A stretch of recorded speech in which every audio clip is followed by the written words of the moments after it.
Dù mi inun chia lung ka gel chia lung ai khua ai hoài loa sa nghe năm khát cam khát chi bệ khát phung khát chi bằng in nê hong khen ya sung le pai de na min le vang de na ang sung bek ki khua luan ma lam do ton hậu na phung ching lâu pil na tung sian ma mê lên mà makai le sia te ina de sắc na mai làm sao bị ghé lên hồ mu nào tang nung duy te thùng mang thắt sia lâu diam liai chiều biak na up sia le gam lên nam thu te tu le kel bang khen non ke ni thu lên la kan nin khoda không ai ni gam lên nam in hong nga ke dâu gam dâu mi áo thum man chi ta ki dâu lai dâu bao ô khăn cùng khóa số tin coi qua mi hay dâu mi dâu ngày na nun tak pi ding si pi di dâu gam lấy tang áo tang bằng hong da mi dâu gam dâu mi ô ken hong ni loại dâu gam ô dâu mi nun nuam hong pa di khang son mom nấu lên na han lung chiam ni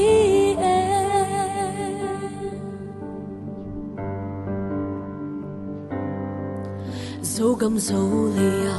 cô gam vai gam ma tuy pi ka la dâu mi te o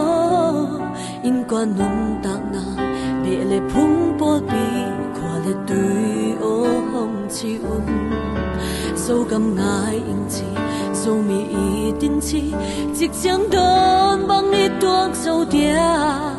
vai bằng nông cha đi hai bằng ngác lại vàng không hoa in hồng ngà kê ma i pan sia ta han cham na sem ni in thu sia thu pa tun dâu gam lấy tăng pan nun ta chỉ thấy nàng sia nên tui băng loan đi nga in quan u lên na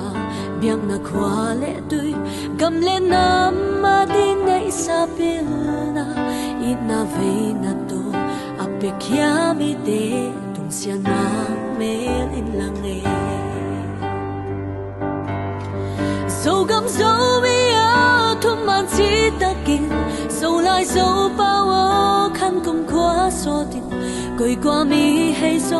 dâu mi dâu ngày na nun ta pi din si pi din dâu gam lấy tang áo tang bằng hong da mi dâu gam dâu mi ô ken hong ni loại dâu gam ô dâu mi nun nuam hong pa di khang son mom nấu lên na han lung chiam ni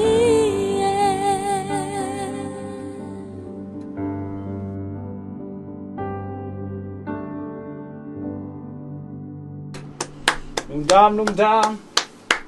Dum dam.